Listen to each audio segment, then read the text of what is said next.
नमस्कार मेरे प्यारे दोस्तों, मैं वैभव एक बार फिर से आप सबका स्वागत करता हूं आपके अपने ऑनलाइन प्लेटफॉर्म एग्जाम स्टडी पर। आप सभी मेरे भाई बहनों का बहुत बहुत स्वागत है। जल्दी से सारे लोग आ जाइए, फिर आज के सेशन की हम लोग शुरुआत करेंगे।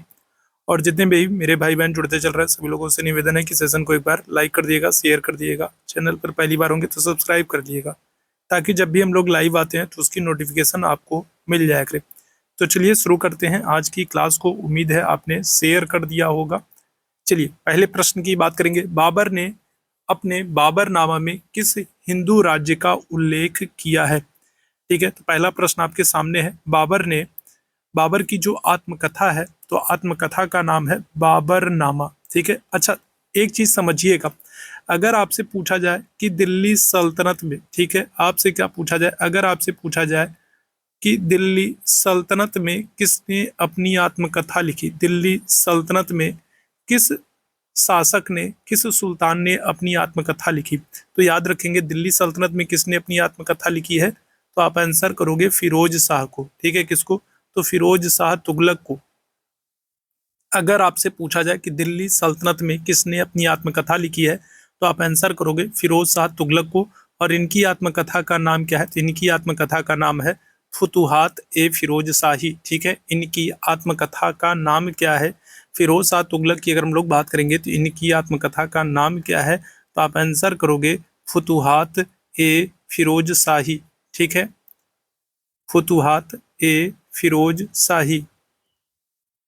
ठीक है, अगर आपसे पूछा जाए कि सल्तनत काल में किसने अपनी आत्मकथा लिखी है, तो एकमात्र सुल्तान है कौन? फिरोज शाह तुगलक, जिन्होंने अपनी आत्मकथा लिखी है फुतुहात ए फिरोज शाही। लेकिन अगर यही प्रश्न आपसे मुगल काल में पूछा जाए कि मुगल काल में किसने किसने अपनी आत्मकथा लिखी है, मुगल काल में कौन कौन है जिसने अपनी आत्मकथा लिखी है, तो आप दो लोगों को आंसर करोगे। अगर दिल्ली सल्तनत में पूछे तो एक लोगों ने अपनी आत्मकथा लिखी है, फिरोज शाह तुगलक ने। और अगर आपसे मुगल काल में पूछा जाए तो आप आंसर करोगे दो लोगों ने लिखी है। किसने किसने? तो बाबर ने लिखी है। बाबर की आत्मकथा का नाम क्या है? तो आप आंसर करोगे बाबरनामा। ठीक है, क्या नाम है? तो बाबर की जो आत्मकथा है इसका नाम है बाबरनामा। ठीक है, और बाबरनामा कौन सी भाषा में लिखी गई है? तो आप आंसर कर दोगे तुर्की भाषा में। कौन सी भाषा में? तो बाबरनामा तुर्की भाषा में लिखी गई है। और दूसरी जिसने अपनी आत्मकथा लिखी है वो कौन है? तो वो है जहांगीर। जहांगीर ने भी अपनी आत्मकथा लिखी है। और इनकी आत्मकथा का नाम क्या है? इनकी आत्मकथा का नाम है तुजुक ए जहांगीरी। ठीक है, इनकी आत्मकथा का नाम क्या है? इनकी आत्मकथा का नाम है तुजुक ए जहांगीरी। और ये किस भाषा में है? तो ये फारसी भाषा में। एक बार जल्दी से इसका स्क्रीनशॉट ले लीजिए, क्योंकि मैं इसको इरेज करूंगा। ठीक है, तो अगर आपसे सल्तनत काल में पूछा जाए कि सल्तनत काल में कौन है जिसने अपनी आत्मकथा लिखी है, तो आप आंसर करोगे फिरोज शाह को। फिरोज शाह की आत्मकथा का नाम फुतुहात ए फिरोज शाही।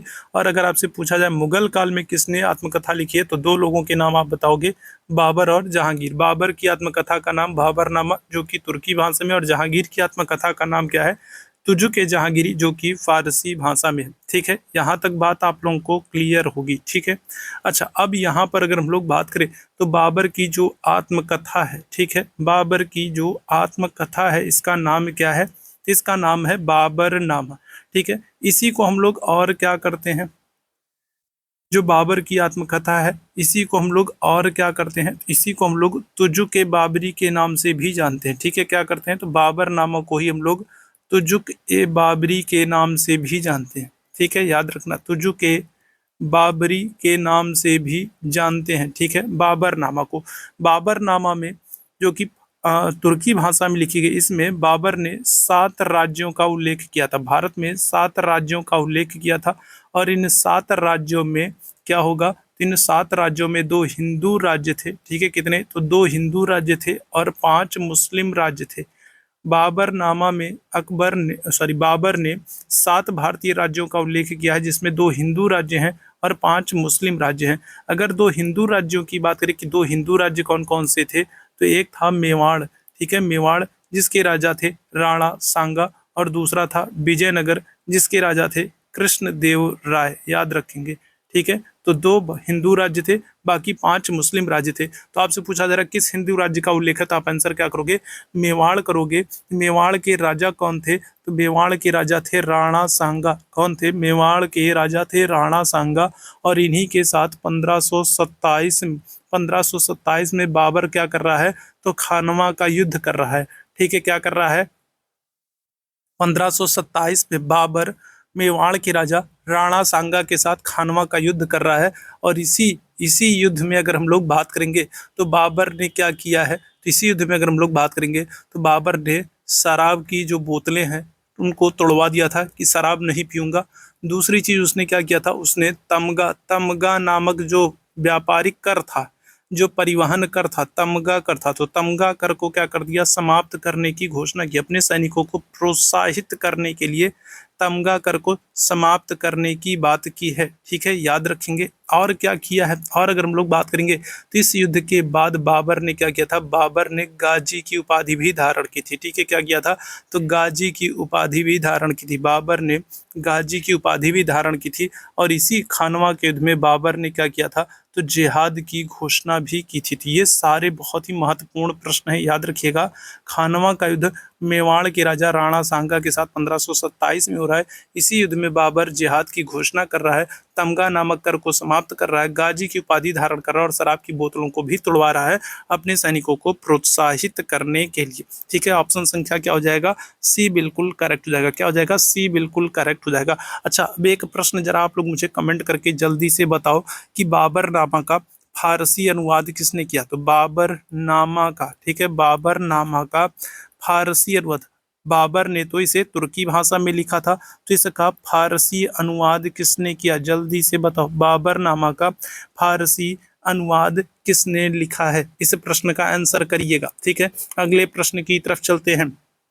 निम्नलिखित में से किसने नालंदा विश्वविद्यालय का भ्रमण और वहां पर अध्ययन किया, बताइएगा कौन होगा जिसने नालंदा विश्वविद्यालय का भ्रमण किया है और उसका अध्ययन भी किया है। अच्छा, अब देखो, इस प्रश्न को समझने से पहले सबसे पहले आप एक चीज समझ लो। ठीक है, देखो, अगर हम लोग मगध में बात करें तो मगध में सबसे पहले कौन सा राजवंश आ रहा है, तो सबसे पहले अगर हम लोग बात करेंगे तो हर्यक वंश आ रहा है। कौन सा, सबसे पहले हर्यक वंश आएगा। हर्यक वंश के बाद कौन आएगा, तो शिशु नाग वंश आएगा। कौन आएगा, शिशु नाग वंश आएगा। शिशु नाग के बाद अगर हम लोग बात करेंगे नंद वंश आएगा। नंद के बाद अगर हम लोग बात करेंगे मौर्य वंश आएगा।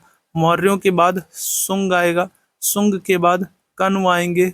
कण्व के बाद सातवाहन आएंगे। ठीक है, सातवाहन आ रहे हैं। इसी समय अगर हम लोग बात करें तो क्या हो रहा है, तो आपके गुप्त वंश आएंगे। और गुप्त वंश के बाद अगर हम लोग बात करेंगे कौन आएगा, तो वर्धन वंश आएगा। कौन आएगा, गुप्त वंश के बाद वर्धन वंश आएगा। तो ये क्रम आप याद रखेंगे। अब यहाँ पर अगर हम लोग बात करें तो जो नालंदा विश्वविद्यालय है, नालंदा विश्वविद्यालय की स्थापना किसने की है, तो कुमारगुप्त ने। नालंदा विश्वविद्यालय की स्थापना किसने की है, तो आप आंसर करोगे कुमारगुप्त ने। नालंदा विश्वविद्यालय की स्थापना कब हो रही है, कुमारगुप्त। तो गुप्त वंश के समय में क्या हो रहा है, गुप्त वंश के समय में नालंदा विश्वविद्यालय की स्थापना हो रही है। इसका मतलब है कि जो नालंदा विश्वविद्यालय की यात्रा पर आएगा वो या तो गुप्त वंश के समय में आएगा या तो गुप्त वंश के बाद में आएगा। या तो गुप्त वंश के समय में आएगा तो गुप्त वंश के बाद में आएगा, क्योंकि यहाँ से तो हो ही नहीं सकता। क्यों, क्योंकि नालंदा की भी स्थापना ही नहीं हुई है। तो अगर हम लोग फाहियान की बात करें, अगर हम लोग फाहियान की बात करें तो ये तो चंद्रगुप्त द्वितीय विक्रमादित्य के समय में था। और विक्रमादित्य के बाद अगर हम लोग बात करेंगे तो कुमारगुप्त राजा बने थे। तो फाहियान तो हो ही नहीं सकता है। ठीक है, क्यों, क्योंकि फाहियान जो है ये चंद्रगुप्त द्वितीय के समय में आया था। चंद्रगुप्त द्वितीय विक्रमादित्य के समय में था। और चंद्रगुप्त द्वितीय विक्रमादित्य के बाद कुमारगुप्त राजा बने थे। और जब कुमारगुप्त राजा बनेंगे तो वो नालंदा विश्वविद्यालय की स्थापना करेंगे। तो ये तो हो ही नहीं सकता।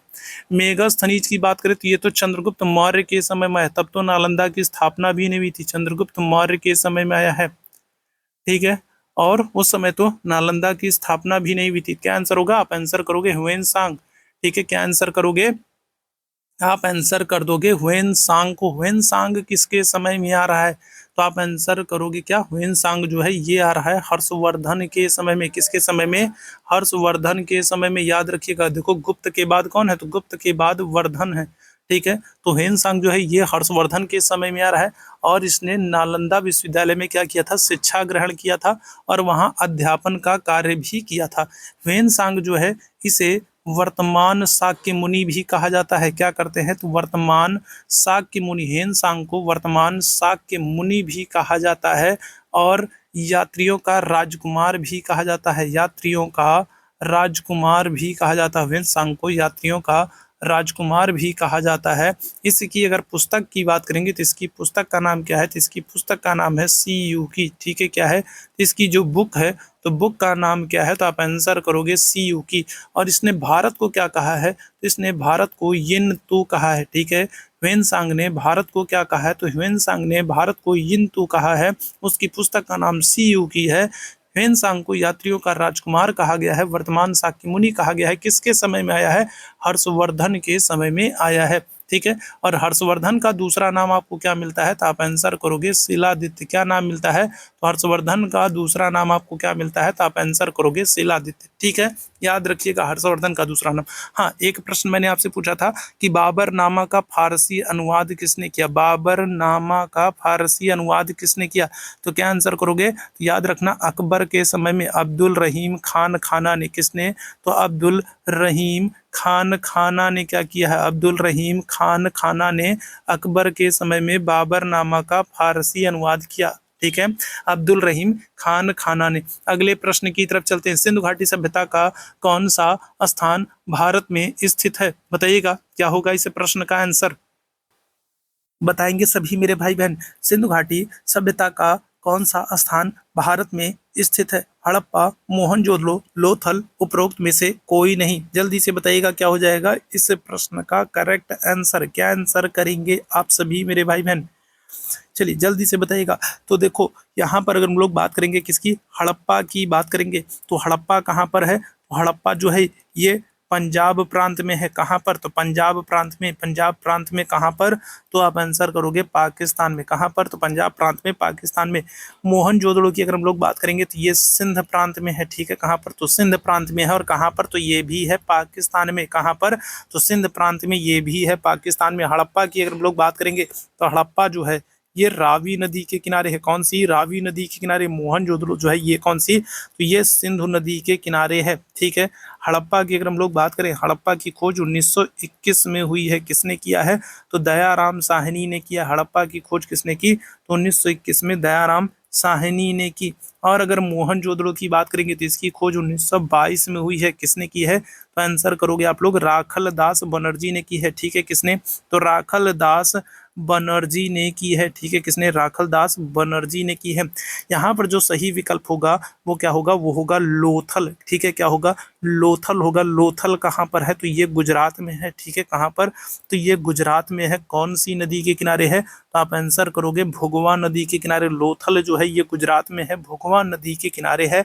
और इसकी खोज किसने की है, तो इसकी खोज की है रंगनाथ राव ने, किसने, तो इसकी खोज की है रंगनाथ राव ने।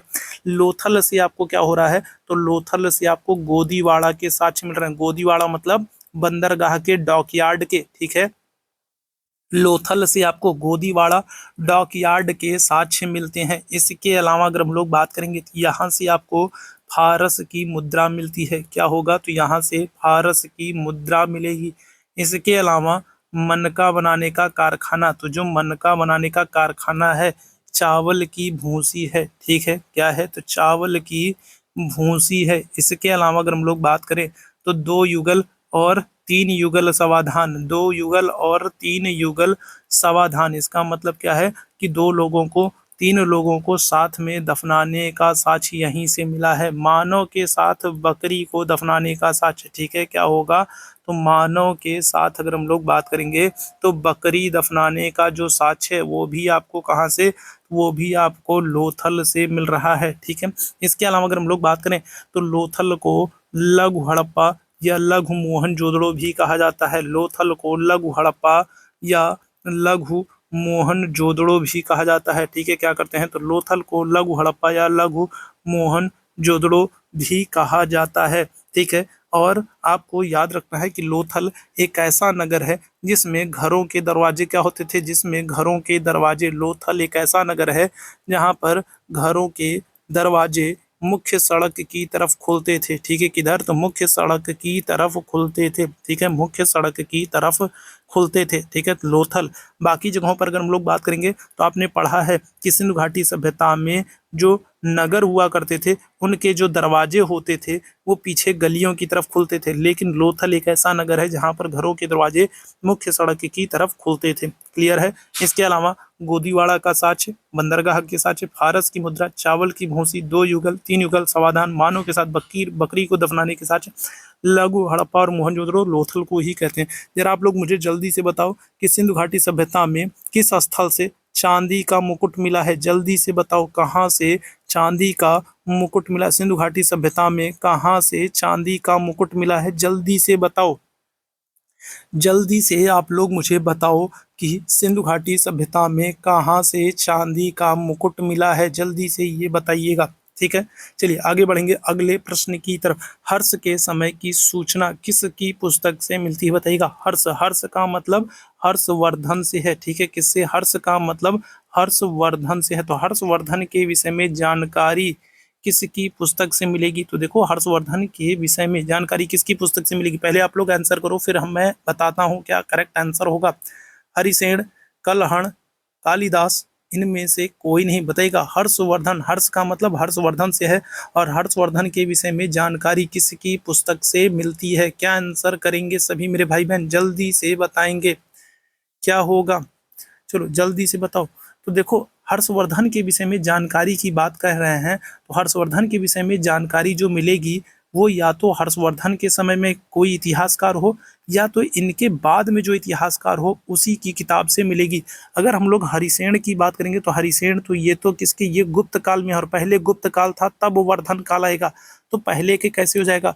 कलहण की अगर हम लोग बात करेंगे तो कलहण की पुस्तक राज तरंगिणी है और कलहण भी पहले के लेखक हैं, ठीक है। कलहण की अगर हम लोग बात करेंगे तो कलहण की पुस्तक क्या हो जाएगा? तो कलहण की पुस्तक राज तरंगिणी है, ठीक है। कलहण की अगर हम लोग बात करेंगे तो कलहण की पुस्तक क्या है? आप आंसर करोगे राज तरंगिणी है, ठीक है। अगर हम लोग हरिसेन की बात करें तो हरिसेन ने क्या किया है? तो हरिसेन ने, ठीक है, प्रयाग प्रशस्ति की रचना की है, ठीक है। किसकी? प्रयाग प्रशस्ति की रचना की है, ठीक है, ठीक है। तो यहाँ पर अगर हम लोग बात करेंगे तो क्या हो जाएगा? तो अगर हम लोग बात करेंगे तो हरिसेन ने क्या किया था? प्रयाग प्रशस्ति की रचना की है। हरिसेन ने क्या किया है? प्रयाग प्रशस्ति की रचना की है। कलहण की पुस्तक का नाम क्या है? तो राज तरंगिणी है। और कालिदास अगर हम लोग बात करेंगे तो ये भी गुप्त काल के हैं। कालिदास की भी बहुत सारी किताबें हैं, आपको पता होंगी, याद रखिएगा। जैसे कि मैं बता देता हूँ, जैसे विक्रमोर्वशीय है, ऋतु संहार्स है, कुमार संभवम है, मालविकानी मित्रम है, रघुवंशम है, ठीक है। ये सब कालिदास की पुस्तकें हैं, सारी महत्वपूर्ण है, इनको आप याद रखना। तो हर्ष के समय की सूचना किसकी पुस्तकों से मिलती है? आप आंसर क्या कर दोगे? आप आंसर करोगे ऑप्शन संख्या बी, कलहण। कलहण की पुस्तक जो है राज तरंगिणी, ठीक है, क्या है? तो जो कलहण की पुस्तक है राज तरंगिणी, इससे क्या हो रहा है? इससे हर्ष के विषय में जानकारी मिलती है। हर्षवर्धन जो है ये स्वयं में भी काफी विद्वान था और इसकी भी 3 किताबें आपको देखने को मिलेंगी। कौन कौन सी? आप आंसर करोगे नागानंद, ठीक है, नागानंद, रत्नावली, रत्नावली और प्रियदर्शिका, ठीक है, क्या हो जाएगा? तो नागानंद, रत्नावली और प्रियदर्शिका, तो ये 3 किताबें हर्षवर्धन की हैं। हर्षवर्धन के ही दरबार में बाणभट्ट निवास करता था, ठीक है। कौन? बाणभट्ट निवास करता था। और बाणभट्ट की भी आपको 2 किताबें देखने को मिलेंगी। कौन कौन सी? एक हर्षचरित देखने को मिलेगी और दूसरी जो है वो कादम्बरी देखने को मिलेगी, ठीक है, क्या हो जाएगा? हर्षचरित और कादम्बरी। हर्षवर्धन के ही समय में हेनसांग आएगा, ठीक है। हेनसांग चीनी यात्री जो हेनसांग है तो वो इन्हीं के समय में भारत आता है। हर्षवर्धन अपने शासनकाल के 5वें वर्ष, हर 5वें वर्ष क्या करता था? तो हर 5वें वर्ष महासभा का आयोजन करता था। हर्षवर्धन अपने शासनकाल के हर 5वें वर्ष महासभा का आयोजन करता था। कहाँ कहाँ पर? एक तो कन्नौज में करता था और दूसरा कहाँ पर? प्रयाग में, ठीक है। कहाँ पर? तो एक तो कन्नौज में और दूसरा प्रयाग में क्या करता था? तो महासभा का आयोजन करता था, ठीक। ऑप्शन संख्या क्या हो जाएगा? बी बिल्कुल करेक्ट हो जाएगा। अगले प्रश्न का आंसर करिएगा। अच्छा, एक प्रश्न मैंने आपसे पूछा था कि सिंधु घाटी सभ्यता में चांदी का मुकुट कहाँ से मिला है ना? सिंधु घाटी सभ्यता में चांदी का मुकुट कहाँ से मिला है? तो याद रखना, जो चांदी का जो मुकुट है सिंधु घाटी सभ्यता में अगर बात करेंगे तो चांदी का मुकुट जो है वो कहाँ से मिला है? तो आप आंसर करोगे कुणाल, हरियाणा से, ठीक है। कहाँ से? तो कुणाल सिंधु घाटी सभ्यता का एक स्थल है कुणाल, जो कि हरियाणा में है और यहाँ से चांदी का मुकुट मिला है। सिंधु घाटी सभ्यता का एक स्थल है कुणाल, जो कि हरियाणा में है, और यहाँ से चांदी का मुकुट मिला है। ठीक है। अष्टप्रधान मंत्रिमंडल किसके राज्य प्रबंधन में सहायता करते थे? बताइएगा, अष्टप्रधान क्या होगा? तो किसके प्रबंधन में, राज्य प्रबंधन में, किसके राज्य प्रशासन को चलाने में सहायता प्रदान करते थे?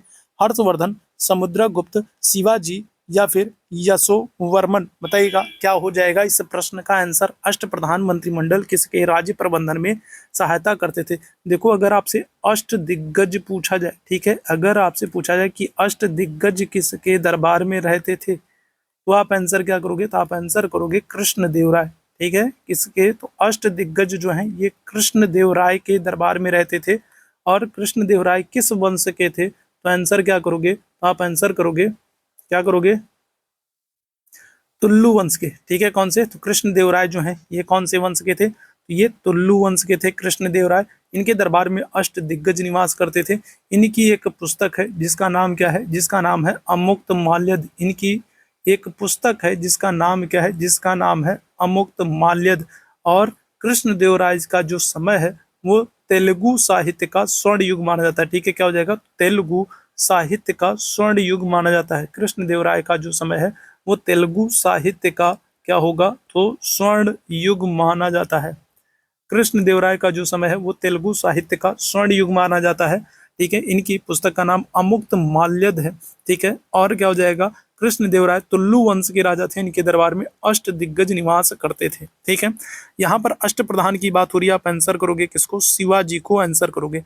शिवाजी के संदर्भ में मिलता है कि कहीं अगर किताबों में हम लोग देखेंगे तो किताबों में इनका जन्म मिलता है 1627। शिवाजी की अगर हम लोग बात करेंगे तो अगर हम लोग एथेंटिक बुक्स को पढ़ते हैं तो वहां पर इनका जन्म 1627 दिया गया है। जबकि अगर हम लोग गूगल पर या फिर मोबाइल में चेक करते हैं तो इनका जन्म जो है वो 1630 में मिलता है। ठीक है, तो थोड़ा सा यहाँ पर डाउट है। अलग अलग किताबों में अगर हम लोग बुक्स की बात करेंगे तो वहाँ पर 1627 मिलता है। अगर गूगल मोबाइल पर चेक करते हैं तो 1630 में इनका जन्म मिलता है। कहाँ पर इनका जन्म हुआ था शिवाजी की अगर लोग बात करेंगे तो इनका जन्म जो है शिवाजी का वो सिवनेर के किले में हुआ था। ठीक है, कहाँ पर? तो सिवनेर के किले में जन्म हुआ था। अगर राज्याभिषेक की बात करें, शिवाजी का जो राज्याभिषेक है तो राज्याभिषेक किस किले में हुआ था? तो आप आंसर करोगे 1674 में शिवाजी का राज्याभिषेक हो रहा है रायगढ़ के किले में। ठीक है, कहाँ पर? तो रायगढ़ के किले में 1674 में इनका राज्याभिषेक हो रहा है। और इनके संदर्भ में एक बहुत ही महत्वपूर्ण संधि भी है जो पूछी जाती है आपसे 1665 में, पुरंदर की संधि। ठीक है, 1665 में पुरंदर की संधि हो रही है। बहुत ही महत्वपूर्ण संधि है जो कि राजा जय सिंह, किसके? राजा जय सिंह और शिवाजी के बीच में होती है। ठीक है, राजा जय सिंह और शिवाजी के बीच में पुरंदर की संधि होती है। और इसी संधि में शिवाजी को अपने 23 किले जो हैं वो औरंगजेब को सौंपने पड़ते हैं। 1680 में शिवाजी राजे महाराज की मृत्यु हो जाती है। याद रखिएगा क्या हो जाती है? तो शिवाजी की मृत्यु हो जाती है 1680 में। तो ये सारे फैक्ट्स आप याद रखेंगे। ठीक है, अष्टप्रधान शिवाजी के दरबार में रहते थे। ऑप्शन संख्या सी बिल्कुल करेक्ट हो जाएगा। ठीक है, अगले प्रश्न का आंसर करेंगे। निम्नलिखित में से कौन मध्यकालीन भारत के यशस्वी विधि वेत्ता थे? तो बताइएगा क्या हो जाएगा। देखो, ये प्रश्न आपके एग्जाम में पूछा गया है और इस प्रश्न में थोड़ा सा कंफ्यूजन था, थोड़ा सा डाउट था, इसलिए इस प्रश्न के दो विकल्पों को सही माना गया और उन पर जो है नंबर दिया गया। कैंडिडेट्स जो थे, विद्यार्थियों को नंबर दिया गया। तो अगर हम लोग बात करेंगे मध्यकालीन भारत में यशस्वी विधिवेत्ता क्या थे, तो ये थे विज्ञानेश्वर। विज्ञानेश्वर की अगर हम लोग बात करेंगे तो इनकी पुस्तक का नाम क्या है? तो विज्ञानेश्वर की पुस्तक का नाम है मिताक्षरा। ठीक है, क्या नाम है? तो इनकी पुस्तक का नाम है मिताक्षरा। विज्ञानेश्वर की पुस्तक का नाम मिताक्षरा है। जिमूत वाहन भी करेक्ट आंसर है। जिमूत वाहन को भी सही माना गया था। इनकी पुस्तक का नाम क्या है? तो दाय भाग। ठीक है, क्या नाम है? तो दाय भाग। ठीक है, याद रखिएगा। तो यहाँ पर इन दोनों प्रश्नों को, दोनों ऑप्शन को सही माना गया था। ये प्रश्न आपके एग्जाम में पूछा गया था और यहाँ पर दो विकल्पों को सही माना गया था और दोनों पे नंबर दिया गया था। तो विज्ञानेश्वर की पुस्तक का नाम मिताक्षरा है। जिमूत वाहन की पुस्तक का नाम दाय भाग है। राजशेखर की बात करेंगे तो इनकी भी बहुत ही महत्वपूर्ण पुस्तकें हैं, याद रखेंगे। एक तो है कर्पूर मंजरी। ठीक है, एक तो है कर्पूर मंजरी और एक है बाल रामायण। एक है कर्पूर मंजरी और एक है बाल रामायण। तो ये दोनों किताबों को आप याद रखेंगे, राजशेखर से भी प्रश्न बनता है। ठीक है, तो तो यहाँ पर ध्यान रखिएगा, तो विज्ञानेश्वर और जीमूतवाहन दोनों ही ऑप्शन सही है। विज्ञानेश्वर की पुस्तक का नाम मिताक्षरा है, जीमूतवाहन की पुस्तक का नाम दैवभाग है, राजशेखर की पुस्तक का नाम कर्पूर मंजरी और बाल रामायण है। ठीक, चलिए। महात्मा गांधी द्वारा व्यक्तिगत सत्याग्रह आंदोलन के लिए प्रथम सत्याग्रही कौन चुने गए थे, बताइएगा। तो गांधी जी के द्वारा व्यक्तिगत सत्याग्रही आंदोलन के प्रथम सत्याग्रही के रूप में किसको चुना गया है? जवाहरलाल नेहरू, सरदार पटेल, सरोजनी नायडू या फिर विनोबा भावे। तो इस प्रश्न का सभी लोग आंसर करिएगा। और जितने मेरे भाई बहन बाद में जुड़े हैं, जो लोग शेयर नहीं किए हैं, तो एक बार शेयर कर दो, ताकि बाकी साथी जो नहीं जुड़ पाए तो वो लोग भी जुड़ जाएं, उन लोगों तक भी नोटिफिकेशन पहुंच जाए, वो लोग भी क्लास तक पहुंच सकें। तो एक बार सभी लोग शेयर कर दो, जो लोग शेयर नहीं किए हो। महात्मा गांधी द्वारा व्यक्तिगत, सबसे पहले तो आपको पता होना चाहिए कि व्यक्तिगत सत्याग्रह जो है ये शुरू कब हो रहा है। तो याद रखेंगे, ये शुरू हो रहा है 17 अक्टूबर 1940 को। आप डेट याद रखिएगा, डायरेक्ट आपसे डेट पूछता है।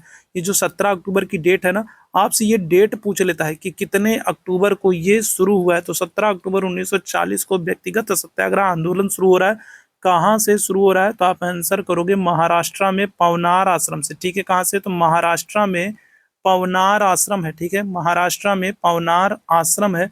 और यहाँ से क्या हो रहा है? यहाँ से 17 अक्टूबर 1940 को ये व्यक्तिगत सत्याग्रह आंदोलन शुरू हो रहा है। ठीक है, अच्छा, अगर आपसे पूछा जाए पवनार आश्रम जो है ये किसका आश्रम है, तो आप आंसर क्या करोगे? तो आप आंसर करोगे विनोबा भावे का है। ठीक है, किसका है? तो विनोबा भावे का। ठीक है, किसका? तो विनोबा भावे का। ठीक है, तो विनोबा भावे का ये पवनार आश्रम है। और यहाँ से 17 अक्टूबर 1940 को क्या हो रहा है? व्यक्तिगत सत्याग्रह आंदोलन शुरू हो रहा है। किसके द्वारा? गांधी जी के द्वारा। और आपसे क्या कह रहा है? आपसे प्रथम सत्याग्रही पूछा जाए तो प्रथम सत्याग्रही किसको? प्रथम सत्याग्रही विनोबा भावे को चुना गया था। और अगर आपसे दूसरा सत्याग्रही पूछा जाए, आपसे दूसरा सत्याग्रही पूछा जाए, तो आप आंसर करोगे किसको? जवाहरलाल नेहरू को। ठीक है, याद रखिएगा। तो व्यक्तिगत सत्याग्रह आंदोलन गांधी जी के द्वारा शुरू किया जा रहा है। कहाँ से? तो महाराष्ट्र के पवनार आश्रम से। कब? 17 अक्टूबर 1940 को। पवनार में किसका आश्रम है? विनोबा भावे का आश्रम है। विनोबा भावे को प्रथम सत्याग्रही चुना गया और जवाहरलाल नेहरू को दूसरा सत्याग्रही चुना गया था। ठीक है, विनोबा भावे को याद रखेंगे। इन्होंने 1951 में इन्होंने क्या किया था? तो इन्होंने भूदान आंदोलन भी शुरू किया था। ठीक है, कहाँ पर? तो इन्होंने भूदान आंदोलन भी शुरू किया था। कहाँ पर? तो आंध्र प्रदेश में 1951 में। ठीक है, 1951 में विनोबा भावे ने आंध्र प्रदेश में भूदान आंदोलन की शुरुआत की थी। और इनको 1958 में क्या किया गया था? तो 1958 में रेमन मैग्सेसे पुरस्कार दिया गया। ठीक है, क्या किया गया? तो रेमन मैग्सेसे पुरस्कार दिया गया। और ये पुरस्कार पाने वाले ये पहले भारतीय हैं। ठीक है, क्या है? रेमन मैग्सेसे पुरस्कार दिया गया और ये पाने वाले ये क्या है? तो ये फर्स्ट इंडियन है, पहले भारतीय हैं। याद रखिएगा, रेमन मैग्सेसे पुरस्कार पाने वाले पहले भारतीय विनोबा भावे हैं। कब दिया गया? 1958 में दिया गया। और ये रेमन मैग्सेसे पुरस्कार जो है, इसको एशिया का नोबेल भी कहते हैं। क्या करते हैं? इसको एशिया का नोबेल भी कहते हैं। ठीक है, याद रखेंगे। तो ऑप्शन संख्या क्या हो जाएगा? तो डी यहाँ पर करेक्ट होगा। पहला सत्याग्रही विनोबा भावे को चुना गया था।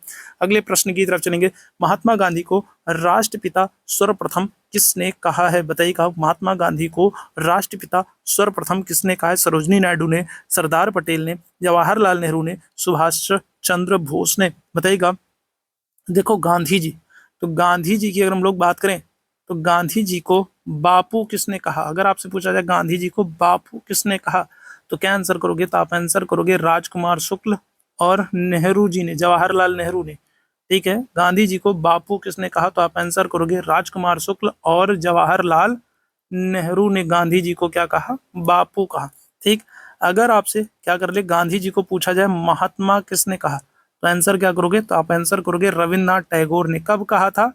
रविन्द्रनाथ टैगोर ने गांधी जी को महात्मा कब कहा था? रविन्द्रनाथ टैगोर ने गांधी जी को महात्मा कब कहा था? तो चंपारण सत्याग्रह की सफलता के बाद, जब गांधी जी चंपारण में सफल सत्याग्रह करते हैं, सफल होते हैं, तो उसके बाद रविन्द्रनाथ टैगोर ने इनको महात्मा कहा था। ठीक है, अगर आपसे पूछा जाए गांधी जी को अर्ध नग्न फकीर किसने कहा? गांधी जी को अर्ध नग्न फकीर किसने कहा? तो क्या आंसर करेंगे? तो आप आंसर करोगे चर्चिल ने। ठीक है, किसने? तो विंस्टन चर्चिल ने। ठीक है, जो भारत छोड़ो आंदोलन के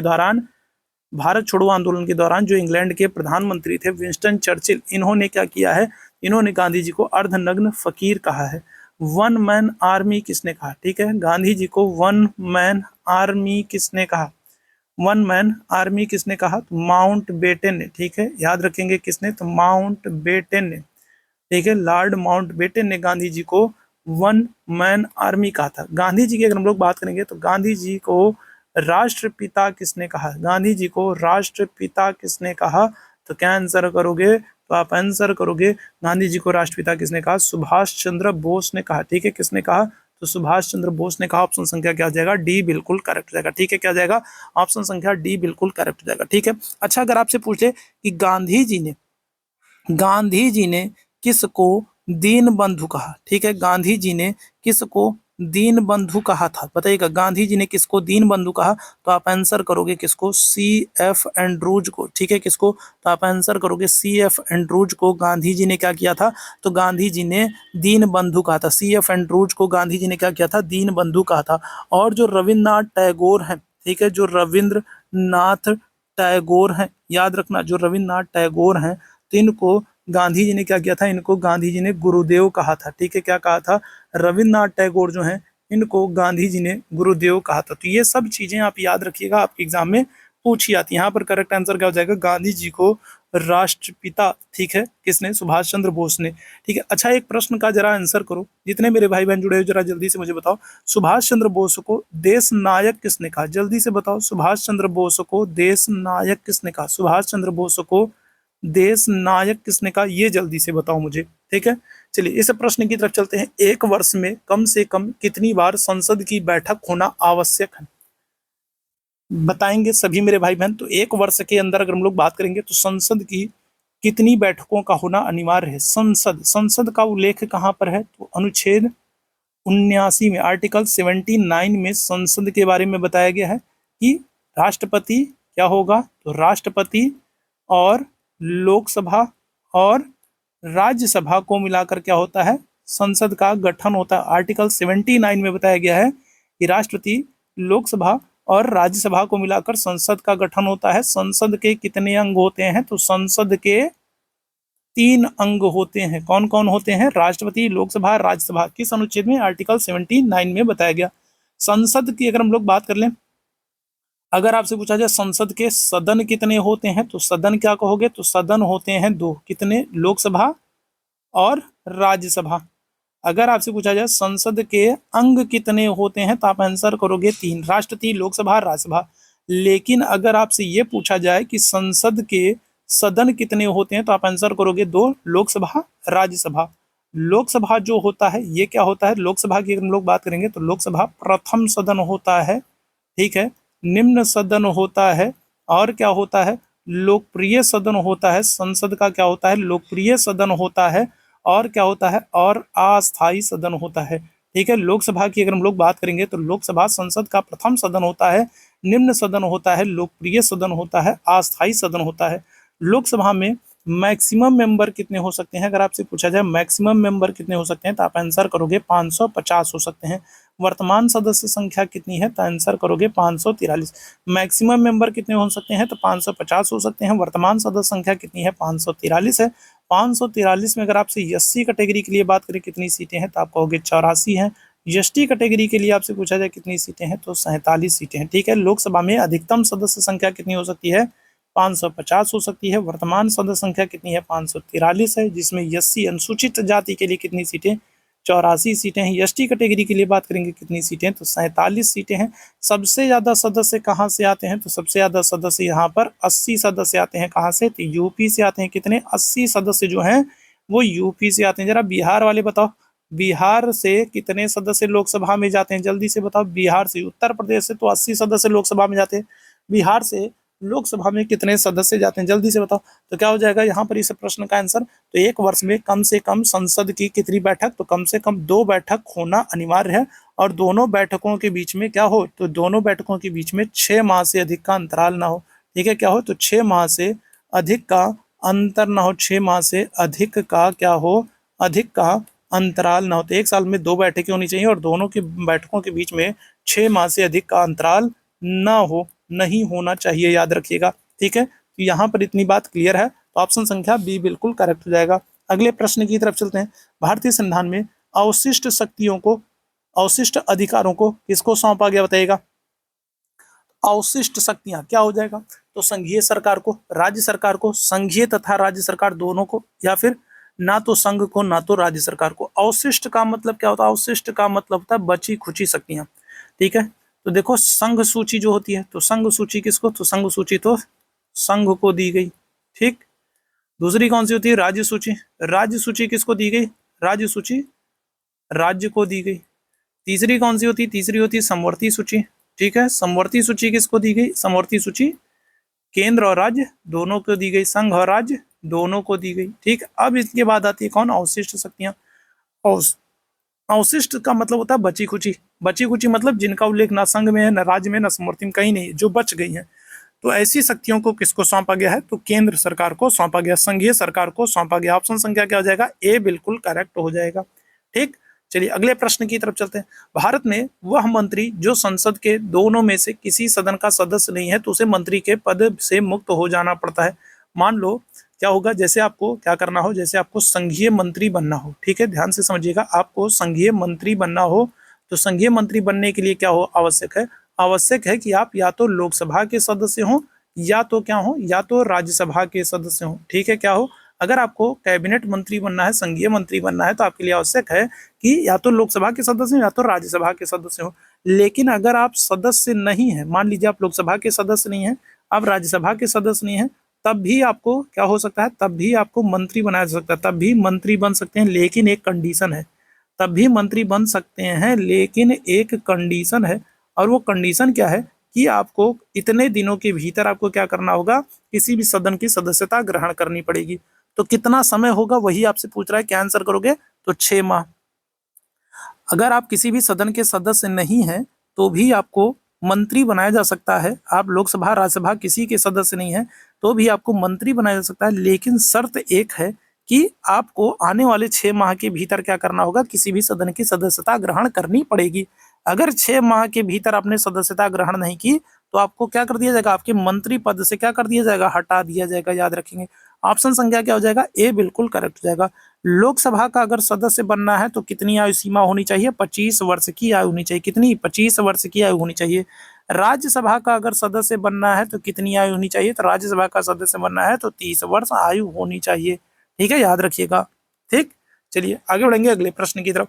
भारत की राष्ट्रीय आय अनुमानित होती बताइएगा। तो भारत की राष्ट्रीय आय किसके द्वारा अनुमानित की जाती है? प्रश्न आपके एग्जाम में बहुत बार पूछा गया है, बताइएगा क्या हो जाएगा? भारत की जो राष्ट्रीय आय है वो किसके द्वारा अनुमानित होती है? योजना आयोग के द्वारा, वित्त मंत्रालय के द्वारा, केंद्रीय सांख्यिकी संगठन के द्वारा, या फिर रिजर्व बैंक ऑफ इंडिया के द्वारा।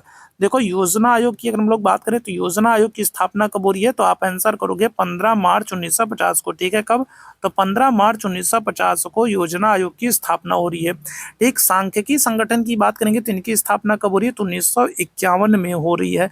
रिजर्व बैंक ऑफ इंडिया की बात करेंगे तो इनकी स्थापना कब हो रही है? तो इनकी स्थापना जो है वो 1935 में हो रही है। कब हो रही है? 1 अप्रैल 1935 को रिजर्व बैंक ऑफ इंडिया की स्थापना हो रही है। केंद्रीय सांख्यिकी संगठन की स्थापना 1951 में हो रही है। वित्त मंत्रालय अगर हम लोग बात करेंगे तो ये तो मंत्रालय है, और वित्त आयोग का गठन करता है, राष्ट्रपति के द्वारा वित्त आयोग का गठन किया जाता है। ठीक है, तो वित्त आयोग किस अनुच्छेद में है? अगर आपसे पूछ ले वित्त आयोग किस अनुच्छेद में है, तो वित्त आयोग का गठन जो है राष्ट्रपति महोदय करते हैं। अनुच्छेद 280 में वित्त आयोग का प्रावधान है। यहाँ पर जो करेक्ट आंसर हो जाएगा वो हो जाएगा ऑप्शन संख्या सी हो जाएगा। ठीक है, क्या हो जाएगा? तो केंद्रीय सांख्यिकी संगठन जिसकी स्थापना कब की जा रही है? 1951 में की जा रही है। जिसका मुख्यालय कहाँ पर है? जिसका मुख्यालय नई दिल्ली में है। ये क्या करता है? तो ये राष्ट्रीय आय का आकलन करता है। ठीक है, तो ये बात क्लियर है। तो यहाँ पर क्या हो जाएगा? तो ऑप्शन संख्या सी बिल्कुल करेक्ट हो जाएगा। ठीक, अगले प्रश्न का आंसर करना। खुशवंत सिंह के द्वारा लिखी गई आत्मकथा। खुशवंत सिंह की आत्मकथा का नाम पूछा जा रहा है। आपके एग्जाम में एक ना एक प्रश्न जरूर ऐसा पूछा जाता है जो कि बुक और उनके ऑथर से, उनके लेखक से संबंधित होता है। तो खुशवंत सिंह की आत्मकथा का नाम क्या है? जल्दी से बताएगा। अगर हम लोग युवराज सिंह की बात करें तो युवराज सिंह की पुस्तक का नाम क्या है? जल्दी से बताओ, युवराज सिंह की पुस्तक का नाम क्या है? तो आंसर करोगे the test of my life. अगर आपसे मैरी कॉम की बात कर ले, मैरी कॉम की पुस्तक का नाम क्या है? तो क्या आंसर करोगे? तो आंसर करोगे अनब्रेकेबल। क्या करोगे? मैरी कॉम की पुस्तक का नाम अनब्रेकेबल हो जाएगा। ठीक है, अगर वहीं पर आप साइना नेहवाल की बात करोगे, साइना नेहवाल की बात करोगे, ठीक है, साइना नेहवाल की बात करोगे तो साइना नेहवाल की पुस्तक का नाम क्या है, तो प्लेइंग टू विन है। ठीक है, क्या है, तो प्लेइंग टू विन है। अगर सचिन तेंदुलकर की बात करेंगे तो सचिन तेंदुलकर की पुस्तक का नाम क्या है, तो आंसर करोगे क्या, सचिन तेंदुलकर की पुस्तक का नाम है प्लेइंग इट माई वे। ठीक है, सचिन तेंदुलकर की पुस्तक का नाम क्या हो जाएगा, प्लेइंग इट माई वे हो जाएगा। ठीक है, इसी तरीके से अगर आप क्या कर लें, अगर हम लोग किरण बेदी की बात कर लें तो किरण बेदी की पुस्तक का नाम क्या हो जाएगा, तो फियरलेस गवर्नेंस हो जाएगा। रघुराम राजन की अगर हम लोग बात कर लें तो रघुराम राजन की पुस्तक का नाम क्या हो जाएगा, थर्ड पिलर हो जाएगा। ठीक है, क्या हो जाएगा, थर्ड पिलर हो जाएगा। मनमोहन सिंह की पुस्तक की बात करेंगे तो मनमोहन सिंह की पुस्तक का नाम क्या हो जाएगा, चेंजिंग इंडिया हो जाएगा। ठीक है, क्या हो जाएगा, मनमोहन सिंह की पुस्तक का नाम चेंजिंग इंडिया हो जाएगा। एपीजे अब्दुल कलाम की अगर हम लोग बात कर लें तो एपीजे अब्दुल कलाम जो है, एपीजे अब्दुल कलाम आजाद जो है, तो इनकी पुस्तक का नाम क्या है, विंग्स ऑफ फायर है। ठीक है, अगर मिशेल ओबामा की बात करें, मिशेल ओबामा, तो मिशेल ओबामा की पुस्तक का नाम क्या है, द लाइट वी कैरी है। ठीक है, क्या है, मिशेल ओबामा की पुस्तक का नाम द लाइट वी कैरी है। ठीक है, और एक और पुस्तक है मिशेल ओबामा की, क्या होगा, एक तो मिशेल ओबामा की पुस्तक है द लाइट वी कैरी, और एक और इनकी पुस्तक है, मुझे ना याद नहीं आ रहा है। ठीक है, जितने लोगों के मैं नाम लिखता चल रहा हूँ ना, इन सब लोगों के नाम आप अपने कॉपी में लिखेंगे और इनकी बुक्स के नाम भी लिखेंगे। सारे लोग बहुत ही महत्वपूर्ण है। युवराज सिंह हो गए, मैरी कॉम हो गए, साइना नेहवाल हो गई, सचिन तेंदुलकर हो गए, किरण बेदी हो गई, रघुराम राजन हो गए, मनमोहन सिंह हो गए, एपीजे अब्दुल कलाम हो गए, Michelle Obama, the light we carry, और और एक कोई पुस्तक है, मुझे पता नहीं, याद ही नहीं आ रही। ठीक है, यहाँ पर इसी तरीके से अगर हम लोग खुशवंत सिंह की बात करेंगे तो क्या हो जाएगा, तो इनकी पुस्तक का नाम है truth, love and a little malice. ठीक है, क्या हो जाएगा, ऑप्शन संख्या बी आंसर करिएगा। क्या हो जाएगा, तो ऑप्शन संख्या बी आंसर करेंगे। ठीक है, याद रखिएगा, ऑप्शन संख्या क्या हो जाएगा, तो बी बिल्कुल करेक्ट हो जाएगा। बहुत जल्दी मैं एक अलग से सेशन ही ले आ रहा हूँ। ठीक है, एक दिन एक छोटा सा वीडियो अपलोड कर दे रहा हूँ, आप लोग देख लीजिएगा, जिसमें जितने महत्वपूर्ण ये लोग हैं, ठीक है, इतने महत्वपूर्ण व्यक्तित्व हैं और उनकी जो बुक्स हैं उन सब के मैं एक बार आप लोगों को रिवाइज करा दूंगा। ठीक है, बिल्कुल परेशान मत होइए। आगे बढ़ेंगे अगले प्रश्न की तरफ। चकमा निम्नलिखित में से किस देश के शरणार्थी, बताइएगा किस देश के रिफ्यूजीज को चकमा नाम से जाना जाता है, तो पाकिस्तान, श्रीलंका, बांग्लादेश, भूटान, किस देश के शरणार्थियों को चकमा नाम से जाना जाता है, क्या आंसर करिएगा, जल्दी से बताइएगा। चलिए जल्दी से सारे लोग आंसर करेंगे, क्या हो जाएगा। ठीक है, शायद बिकमिंग है। ठीक है, मिशेल ओबामा की जो दो पुस्तकें हैं, एक तो दी लाइट वी कैरी है और एक बिकमिंग है। ठीक है, दी लाइट वी कैरी और बिकमिंग, हाँ बिल्कुल, बहुत अच्छे। चकमा निम्नलिखित में से किस देश के शरणार्थी, तो आंसर क्या कर दोगे, तो आप आंसर कर दोगे बांग्लादेश के। ठीक है, किसके, तो बांग्लादेश के। ठीक है, बांग्लादेश जो है ये भारत के साथ क्या करता है, तो बांग्लादेश भारत के साथ सबसे लंबी सीमा बनाता है। बांग्लादेश भारत के साथ क्या करता है, सबसे लंबी सीमा बनाता है। कितनी, तो 4096 किलोमीटर की, कितनी, तो 4096 किलोमीटर की सबसे लंबी सीमा भारत के साथ बांग्लादेश बनाता है। कितने राज्यों के साथ बनाता है, तो 5 राज्यों के साथ बनाता है। 5 राज्य कौन कौन से हैं, तो आप आंसर करोगे, असम है, मेघालय है, असम है, मेघालय है, त्रिपुरा है। ठीक है, असम है, मेघालय है, त्रिपुरा है, मिजोरम है, और क्या हो जाएगा, असम है, मेघालय है, त्रिपुरा है, मिजोरम है, और पश्चिम बंगाल। तो ये 5 राज्य हैं जिनके साथ बांग्लादेश सीमा बनाता है। भारत के साथ सबसे लंबी सीमा बनाता है, 4096 किलोमीटर की सीमा बनाता है। ठीक, बांग्लादेश में गंगा नदी को क्या करते हैं, तो गंगा नदी को पद्मा के नाम से जानते हैं, गंगा नदी को पद्मा के नाम से जानते हैं। और ब्रह्मपुत्र नदी की बात करेंगे तो ब्रह्मपुत्र नदी को क्या करेंगे, तो जमुना के नाम से जानते हैं। किसके नाम से, तो जमुना के नाम से जानते हैं। बांग्लादेश की राजधानी क्या है, तो ढाका है। मुद्रा क्या है, तो टका है। ठीक है, मुद्रा क्या है, तो टका है। और यहाँ पर अगर हम लोग बात करेंगे, बांग्लादेश की राजधानी ढाका है, मुद्रा क्या है, तो मुद्रा टका है। और यहाँ की जो संसद है, तो संसद का नाम क्या है, तो जातीय संसद। क्या नाम है, तो आप आंसर करोगे, यहाँ की जो संसद है, संसद का नाम क्या है, तो जातीय संसद। बांग्लादेश की जो संसद है, संसद का नाम क्या है, जातीय संसद है। ऑप्शन संख्या क्या हो जाएगा, सी बिल्कुल करेक्ट हो जाएगा। भारत और बांग्लादेश के बीच में कौन सा अभ्यास होता है, तो आप आंसर करोगे, संप्रीति अभ्यास होता है। कौन सा, संप्रीति अभ्यास होता है, और बोंगो सागर अभ्यास होता है। संप्रीति अभ्यास और बोंगो सागर अभ्यास जो है वो भारत और बांग्लादेश के बीच में होता है। ठीक, चलिए आगे बढ़ेंगे अगले प्रश्न की तरफ। एकलव्य सेना का गठन किसने किया, एकलव्य सेना का गठन किसने किया? फूलन देवी, मायावती, रामविलास पासवान या फिर शरद यादव। तो क्या हो जाएगा? तो एकलव्य सेना का गठन किसने किया? फूलन देवी ने किया। किसने? तो फूलन देवी ने किया। ऑप्शन संख्या क्या हो जाएगा? तो ए बिल्कुल करेक्ट हो जाएगा। ठीक है, अगले प्रश्न की तरफ। आग्नाशय को पाचक रस के उत्पादन के लिए उत्तेजित करने वाला हार्मोन निम्न में से कौन सा है?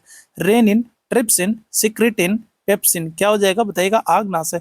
आग्नेयाशय की अगर हम लोग बात करते हैं, आग्नेयाशय की अगर हम लोग बात करेंगे, आग्नेयाशय की अगर हम लोग बात करते हैं, तो आग्नेयाशय एक ऐसी ग्रंथि है जो क्या करती है? जो अंतःस्रावी और बाह्यस्रावी दोनों काम करती है, और इसके द्वारा जो रस निकलता है, तो पाचक रस के उत्पादन के लिए उत्तेजित करने वाला जो हार्मोन है वो कौन सा है? क्या आंसर करोगे? तो आप आंसर करोगे ऑप्शन संख्या सी, सिक्रेटिन कर दोगे। क्या कर दोगे?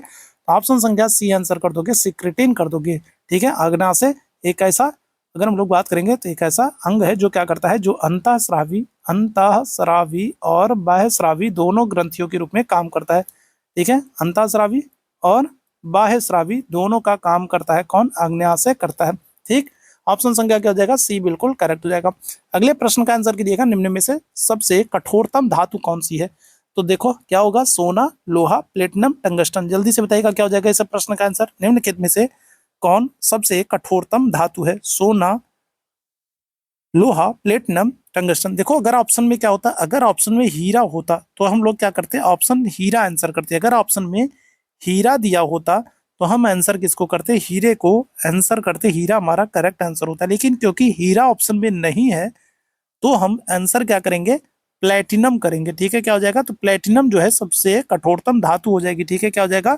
तो प्लेटिनम सबसे कठोरतम धातु हो जाएगी। ऑप्शन संख्या क्या करोगे? तो सी आंसर कर दोगे। ठीक, कार्य का मात्रक है, बताइएगा क्या होगा? जूल, न्यूटन, वाट, डाइन। कार्य का मात्रक क्या हो जाएगा? जल्दी से बताना क्या हो जाएगा इस प्रश्न का आंसर? कार्य का मात्रक जूल हो जाएगा। क्या हो जाएगा? जूल हो जाएगा। ऑप्शन संख्या ए आंसर कर देंगे। अगले प्रश्न का आंसर करिएगा, पैगंबर हजरत मोहम्मद का जन्म हुआ था, बताइएगा। तो मोहम्मद साहब जो है, पैगंबर हजरत मोहम्मद साहब जो है, तो इनका जन्म हुआ था 570 ईस्वी में, 622 ईस्वी में, 642 ईस्वी में, 670 ईस्वी में। क्या हो जाएगा? तो हजरत मोहम्मद साहब जो हैं, तो इनका जन्म कब हुआ था ये आपसे पूछा जा रहा है। करेक्ट आंसर आप कर दोगे 570 ईस्वी में इनका जन्म होता है। 610 ईस्वी में अगर हम लोग बात करेंगे तो 610 ईस्वी में उनको क्या होगा? तो इनको ज्ञान की प्राप्ति होगी। ठीक है, क्या होगा? तो 610 ईस्वी में अगर हम लोग बात करेंगे तो इनको ज्ञान की प्राप्ति हो रही है। कहाँ पर? तो हीरा नामक गुफा में। ठीक है, कौन सी? तो हीरा नामक गुफा में इनको क्या हो रहा है? तो इनको 610 ईस्वी में ज्ञान की प्राप्ति हो रही है। 622 ईस्वी में अगर हम लोग बात करेंगे तो 622 ईस्वी में क्या होते हैं? तो ये मक्का से मदीना चले जाते हैं। ठीक है, क्या हो जाते हैं? तो ये मक्का छोड़ करके कहाँ पर? तो मदीना चले जाते हैं। और 632 ईस्वी में अगर हम लोग बात करेंगे तो इनकी क्या हो जाती है? तो इनकी मृत्यु हो जाती है। तो ये याद रखिएगा, ये सारी चीजें आपसे पूछी जाती हैं। 570 ईस्वी में इनका जन्म हो रहा है। ठीक है, 610 ईस्वी में अगर हम लोग बात करेंगे तो इनको ज्ञान की प्राप्ति हो रही है हीरा नामक गुफा में। 622 ईस्वी में अगर हम लोग बात करेंगे तो मक्का से मदीना चले जाएंगे। और 632 ईस्वी में अगर हम लोग बात करेंगे तो इनकी मृत्यु हो जाएगी। तो ऑप्शन संख्या क्या हो जाएगा? ए बिल्कुल करेक्ट हो जाएगा। ठीक, अगले प्रश्न का आंसर कीजिएगा, निम्नलिखित में से किसने आर्यों के आदि देश के बारे में बताया है? ठीक है, आर्यों के आदि देश के बारे में किसने बताया है? शंकराचार्य, एनी बेसेंट, विवेकानंद, बाल गंगाधर तिलक। क्या आंसर करोगे? आर्यों के आदि देश के बारे में किसने बताया? तो देखो आर्य जो है मध्य एशिया से आए हैं, ये किसने कहा है? आर्य मध्य एशिया से आए हैं, ये किसने कहा है? तो आंसर करोगे मैक्स मूलर ने कहा है। ठीक है, किसने? तो मैक्स मूलर ने कहा है। ठीक है, मैक्स मूलर ने कहा है कि आर्य मध्य एशिया से आए। अगर आपसे पूछा जाए आर्य तिब्बत से आए हैं, ये किसने कहा है? आर्य तिब्बत से आए हैं, ये किसने कहा है? तो आंसर करोगे दयानंद सरस्वती ने कहा है। ठीक है, किसने? तो दयानंद सरस्वती ने कहा है कि आर्य जो है वो तिब्बत से आए हैं। ठीक, और अगर आपसे पूछा जाए कि आर्य उत्तरी ध्रुव से आए हैं, ठीक है, आर्य उत्तरी ध्रुव से आए हैं, तो ये किसने कहा है? तो आंसर क्या कर दोगे? तो आप आंसर कर दोगे तिलक ने कहा है। किसने कहा है? तो तिलक ने कहा है। आर्य उत्तरी ध्रुव से आए, ये तिलक ने कहा है। तिब्बत से आए दयानंद सरस्वती ने कहा, और मैक्स मूलर ने कहा है कि मध्य एशिया से आए। करेक्ट आंसर क्या हो जाएगा? तिलक हो जाएगा। ठीक है, क्या हो जाएगा? तिलक हो जाएगा। तिलक के संदर्भ में आप याद रखेंगे कि 1893 में इन्होंने क्या किया है? 1893 में इन्होंने बाल गंगाधर तिलक ने क्या किया है? तो गणेश उत्सव की शुरुआत की। ठीक है, क्या किया? 1893 में अगर हम लोग बात करेंगे, बाल गंगाधर तिलक ने महाराष्ट्र में गणेश उत्सव की शुरुआत की। और 1895 में अगर हम लोग बात करेंगे, इन्होंने शिवाजी उत्सव की शुरुआत की। किसकी? तो शिवाजी उत्सव की शुरुआत की। ठीक है। इसके अलावा अगर हम लोग बात करें बाल गंगाधर तिलक की, इनकी एक पत्रिका है जिसका नाम क्या है? केसरी। और ये केसरी जो है वो किस भाषा में? तो वो मराठी भाषा में है। और दूसरी जो इनकी पत्रिका है वो है मराठा। और मराठा पत्रिका जो है वो कौन सी भाषा में? तो वो अंग्रेजी भाषा में है। ठीक। इनकी एक बुक भी है। बुक का नाम क्या है? तो इनकी एक बुक है और इस बुक का नाम क्या है? तो बुक का नाम है गीता रहस्य। बाल गंगाधर तिलक की एक पुस्तक है और इनकी पुस्तक का नाम क्या है? गीता रहस्य है। दो पत्रिकाएं हैं, केसरी और मराठा। गणेश उत्सव और शिवाजी उत्सव की शुरुआत की है। इनको याद रखिएगा, इनको भारतीय अशांति का जनक कहा गया है। किसने कहा? ये आप लोग मुझे कमेंट करके बताएंगे। भारतीय अशांति का जनक कहा गया है। बाल गंगाधर तिलक को भारतीय अशांति का जनक कहा गया है। किसने कहा है? ये आप मुझे कमेंट करके बताएंगे। अगले प्रश्न की तरफ चलते हैं। भारत में स्थानीय स्वशासन का प्रोत्साहित किसने किया? भारत में स्थानीय स्वायत्त शासन को किसने प्रोत्साहित किया है? तो लॉर्ड मेयो ने, लॉर्ड लिटन ने, लॉर्ड कैनिंग ने या लॉर्ड रिपन ने भारत में स्थानीय स्वायत्त शासन को किसने प्रोत्साहित करने का काम किया है? किसे प्रश्न का आंसर करेंगे? हाँ बिल्कुल, बहुत अच्छे। ठीक है, हाँ बिल्कुल, बहुत अच्छे। जल्दी से बताइएगा क्या हो जाएगा इस प्रश्न का आंसर। जल्दी से सारे लोग आंसर करेंगे, क्या हो जाएगा?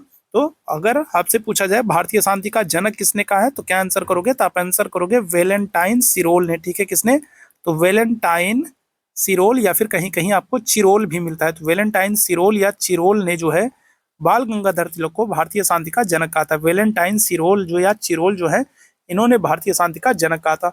स्थानीय स्वायत्त शासन की बात करेंगे तो ये हो जाएंगे लॉर्ड रिपन हो जाएंगे। कौन हो जाएंगे? तो लॉर्ड रिपन हो जाएंगे। Lord Ripon.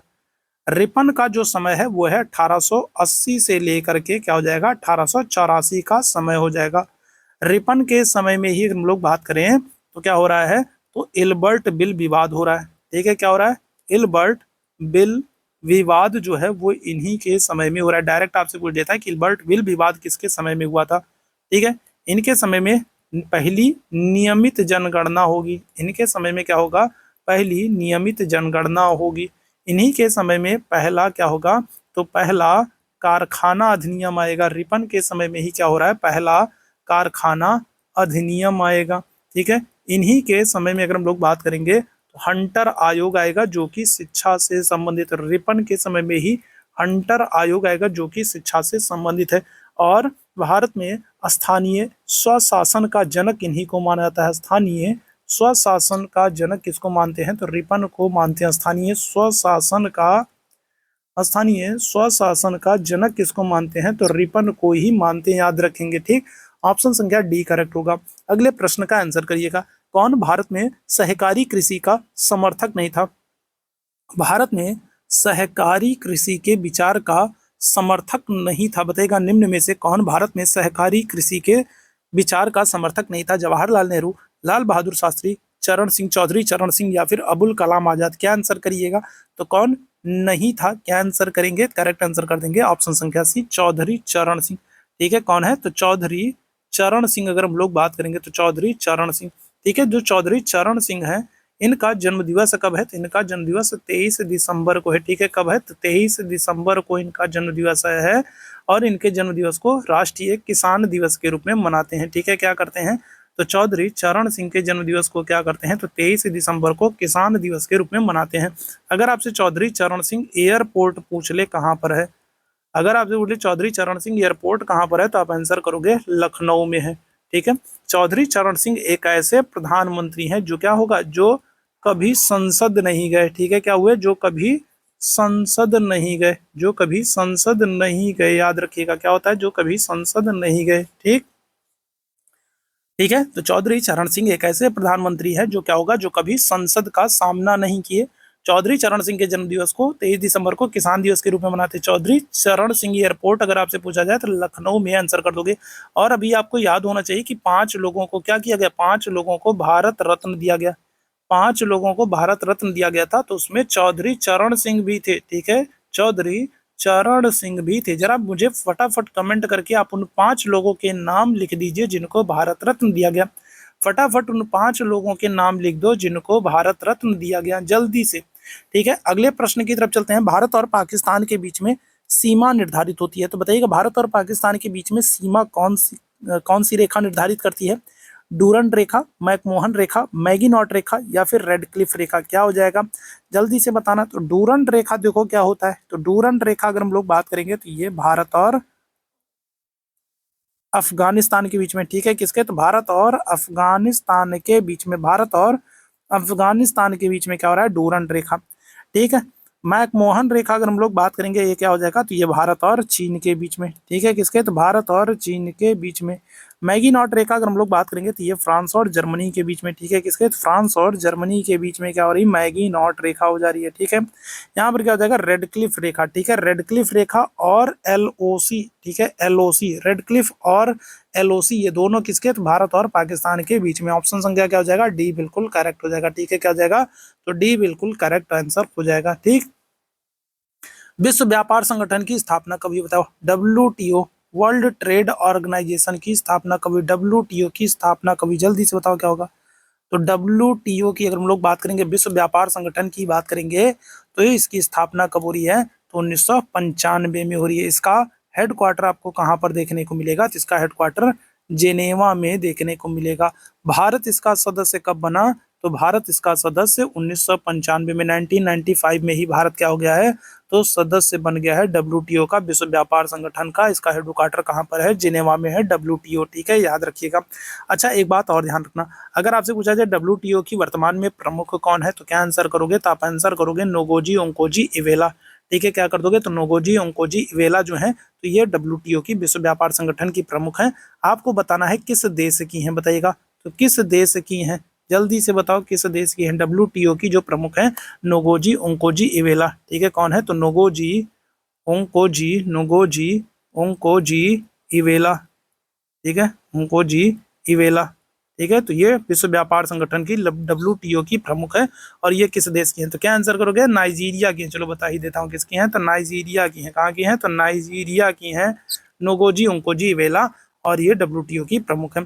अगले प्रश्न का आंसर करना, प्रथम भारतीय नारी जो एवरेस्ट के शिखर पर चढ़ने में सफलता हासिल की, बताइएगा क्या हो जाएगा। एवरेस्ट, एवरेस्ट को नेपाल में क्या करते हैं, तो एवरेस्ट को नेपाल में सागर माथा कहते हैं, ठीक है, क्या करते हैं, नेपाल में सागर माथा कहते हैं, नेपाल में क्या करते हैं, तो एवरेस्ट को नेपाल में सागर माथा कहते हैं, याद रखिएगा, ठीक है। अगर आपसे पूछा जाए एवरेस्ट पर चढ़ने वाले पहले व्यक्ति, तो 1954 में क्या हो जाएगा, तो दो लोग हैं, कौन कौन है, तो एक है शेरपा तेंजिंग है, ठीक है, कौन है, तो एक है शेरपा तेंजिंग है, और दूसरे कौन है, दूसरे एडमंड हिलेरी हैं, ठीक है, कौन है, तो एडमंड हिलेरी है। शेरपा तेंजिंग और एडमंड हिलेरी जो हैं, तो ये दो लोग हैं जो एवरेस्ट पर चढ़े थे, चढ़ने में सफलता हासिल किए थे, कब, 1954 में। अगर आपसे पहली महिला पूछा जाए, अगर आपसे महिला पूछा जाए एवरेस्ट पर चढ़ने वाली, तो आप आंसर करोगे जापान की है, कौन, जुंको तेबेई है, ठीक है, कौन है, तो जुंको तेबेई जो है ये पहली महिला है जो एवरेस्ट पर चढ़ने में सफलता हासिल करती हैं। पहली भारतीय महिला पूछेगा तो आप आंसर करोगे बछेंद्री पाल को, और ये कब चढ़ी थी एवरेस्ट पर, तो 1984 में। बछेंद्री पाल 1984 में एवरेस्ट पर चढ़ने में सफलता हासिल की थी। अगले प्रश्न का आंसर करिएगा, ओजोन परत के संरक्षण का अंतरराष्ट्रीय दिवस कब मनाया जाता है, तो ओजोन परत ये क्या करती है, तो ये सूर्य की अल्ट्रावायलेट किरणों से हमारी रक्षा करती है। सूर्य की जो अल्ट्रावायलेट किरणें होती हैं, तो पराबैंगनी किरणें होती हैं, किरणों से क्या करती है, तो किरणों से रक्षा करती है, कौन, ओजोन परत करती है। ये कहाँ पर आपको देखने को मिलेगी, तो ये आपको समताप मंडल में देखने को मिलेगी। कहाँ पर, तो ये समताप मंडल में आपको देखने को मिलेगी। समताप मंडल की ऊंचाई कितनी होती है, तो आप आंसर करोगे 18 से 50 किलोमीटर। समताप मंडल की जो ऊंचाई होती है वो होती है 18 से 50 किलोमीटर। समताप मंडल में ही आपको ओजोन परत देखने को मिलती है, ठीक है। और ओजोन परत क्या करेगी, तो अल्ट्रावायलेट किरणों से हमारी रक्षा करती है। और ओजोन परत की सुरक्षा के लिए जागरूकता बढ़ाने के लिए हम लोग क्या करते हैं, हर साल 16 सितंबर को ओजोन परत संरक्षण दिवस मनाते हैं। ऑप्शन संख्या बी बिल्कुल करेक्ट हो जाएगा। ओजोन परत को कौन सी गैस सबसे ज्यादा नुकसान पहुंचाती है, तो आप आंसर करोगे सीएफसी, क्लोरोफ्लोरोकार्बन जो है ये सबसे ज्यादा क्या करती है, तो ओजोन परत को नुकसान पहुंचाती है। ओजोन परत कहाँ पर, समताप मंडल में मिलती है और अल्ट्रावायलेट किरणों से हमारी रक्षा करती है। ऑप्शन संख्या क्या हो जाएगा, बी बिल्कुल करेक्ट हो जाएगा। अगले प्रश्न का आंसर करना, विटामिन डी के सर्जन में निम्न में से कौन पाया जाता है, बताइएगा। तो विटामिन डी से कौन संबंधित है, जल्दी से बताओ। मैंने कई बार आप लोगों को विटामिन के नाम याद कराया है, कई बार दोहराया है। तो रेटिनॉल होगा, फोलिक अम्ल होगा, एस्कॉर्बिक एसिड होगा, कैल्सीफेरॉल होगा। तो विटामिन डी अगर हम लोग बात करेंगे क्या होगा, तो विटामिन डी जो है इनसे कौन संबंधित है, तो कैल्सीफेरॉल हो जाएगा। ठीक है, क्या हो जाएगा, कैल्सीफेरॉल हो जाएगा। विटामिन डी क्या करता है, तो ये हड्डियों को मजबूत करने का काम करता है। ठीक है, क्या होता है, तो अगर हम लोग बात करेंगे तो ये हड्डियों को क्या करता है, हड्डियों को, अस्थियों को मजबूत करने का काम करता है विटामिन डी। ठीक है, कहाँ से, तो सूर्य की रोशनी से प्राप्त होता है। किसकी, तो सूर्य की रोशनी से प्राप्त होता है विटामिन डी। और विटामिन डी का रासायनिक नाम क्या हो जाएगा, तो कैल्सीफेरॉल हो जाएगा। ऑप्शन संख्या डी बिल्कुल करेक्ट हो जाएगा। ठीक, निम्न में से कौन मच्छर के काटने से नहीं होता है, बताइएगा क्या हो जाएगा, तो कौन मच्छर के काटने से नहीं होता है, तो प्लेग, पीत ज्वर, मलेरिया, डेंगू, बताइएगा क्या हो जाएगा, तो कौन मच्छर के काटने से नहीं होता है। तो आपको पता है, तो डेंगू तो होता है, ठीक है, मलेरिया तो होता है, ठीक है, डेंगू मलेरिया तो होता है। ठीक, अब प्लेग या पीत ज्वर क्या हो जाएगा, तो आपको पता है प्लेग जो होता है, तो प्लेग किससे होता है, तो ये चूहों से होता है। ठीक है, किससे होता है, चूहों से होता है। तो ऑप्शन संख्या क्या कर दोगे, तो ए आंसर कर दोगे। ये मच्छरों से नहीं होता है, प्लेग चूहों से होता है। किससे होता है, बैक्टीरिया से होता है, जीवाणु से होता है। किससे होता है, तो जीवाणु से होता है। प्लेग किससे होता है, तो बैक्टीरिया से होता है, जीवाणु से होता है, याद रखेंगे, चूहों से होता है। ऑप्शन संख्या क्या हो जाएगा, ए बिल्कुल करेक्ट हो जाएगा। अच्छा, अगर अब मलेरिया दिवस आपसे पूछ ले तो क्या आंसर करोगे, जल्दी से बताओ, मलेरिया दिवस कब मनाते हैं, मलेरिया दिवस कब मनाते हैं, जल्दी से बताओ क्या होगा, मलेरिया दिवस कब मनाते हैं। ठीक है, डेंगू, मलेरिया, पीत ज्वर, ये सब मच्छरों के काटने से होता है, प्लेग नहीं होता है। प्लेग चूहों से फैलता है, चूहों के ऊपर जो कीटाणु छोटे छोटे रहते हैं, जो जीवाणु रहते हैं, उनके द्वारा प्लेग फैलने का काम होता है। ठीक है, मलेरिया दिवस कब मनाते हैं, क्या आंसर करोगे, 25 अप्रैल को। ठीक है, कब, तो 25 अप्रैल को, 25 अप्रैल को। ठीक, अगले प्रश्न का आंसर करना, निम्नलिखित में से किसका संकलन ऋग्वेद पर आधारित है, बताएगा कौन सा वेद है जो ऋग्वेद पर आधारित है, यजुर्वेद, सामवेद, अथर्ववेद, इनमें से कोई नहीं। कौन सा वेद है जो ऋग्वेद पर आधारित है, क्या आंसर करिएगा, जल्दी से बताइए क्या आंसर करिएगा, तो करेक्ट आंसर हो जाएगा सामवेद। सामवेद जो है ये अगर हम लोग बात करेंगे तो सामवेद में जो मैक्सिमम जो मंत्र हैं वो ऋग्वेद से ही कॉपी किए गए हैं। ठीक है, तो सामवेद जो है ये क्या हो जाएगा, तो ये ऋग्वेद पर आधारित है। सामवेद को भारतीय संगीत का जनक भी कहा जाता है। ठीक है, क्या करते हैं, तो सामवेद को भारतीय संगीत का जनक भी कहा जाता है। ठीक है, सामवेद को भारतीय संगीत का जनक भी कहा जाता है। सामवेद ऋग्वेद पर आधारित है क्योंकि इसके मैक्सिमम जो मंत्र हैं वो ऋग्वेद से ही कॉपी किए गए हैं। और सामवेद में जो मंत्रों का उच्चारण करता है वो क्या होता है, वो उद्गाता कहलाता है। ठीक है, क्या होता है, उद्गाता कहलाता। ऑप्शन संख्या बी बिल्कुल करेक्ट होगा। अगले प्रश्न का आंसर करना, निम्नलिखित में से भारत का राष्ट्रपति किसकी नियुक्ति नहीं करता, बताओ क्या हो जाएगा, तो भारत का राष्ट्रपति किसी की नियुक्ति नहीं करता है।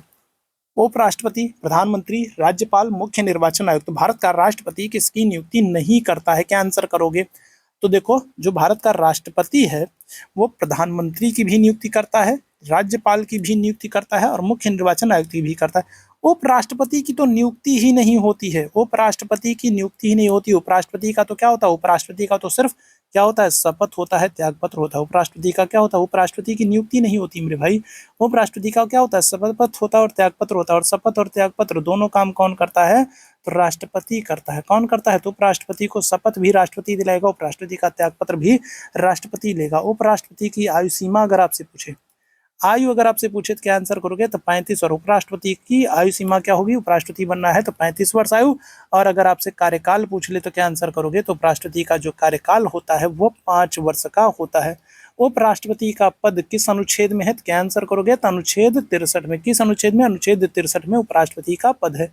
वर्तमान में कौन है, वर्तमान में कौन उपराष्ट्रपति है, तो क्या आंसर करोगे, आप आंसर करोगे जगदीप धनखड़ है। कौन है, जगदीप धनखड़ है। ठीक है, तो ये आज का महत्वपूर्ण सेशन था। उम्मीद है सेशन आप लोगों को पसंद आया होगा। सेशन पसंद आया हो तो सेशन को लाइक कीजिएगा, शेयर कीजिएगा। चैनल पर पहली बार होंगे तो चैनल को सब्सक्राइब जरूर कर लीजिएगा। अभी के लिए बस इतना ही करेंगे। थैंक यू सो मच आप सभी मेरे अच्छे वाले भाई बहनों को मेरे साथ जुड़ने के लिए। अपना ख्याल रखें, अच्छे से रहें, स्वस्थ रहें, हंसते रहें, मुस्कुराते रहें। गुड नाइट, शुभ रात्रि।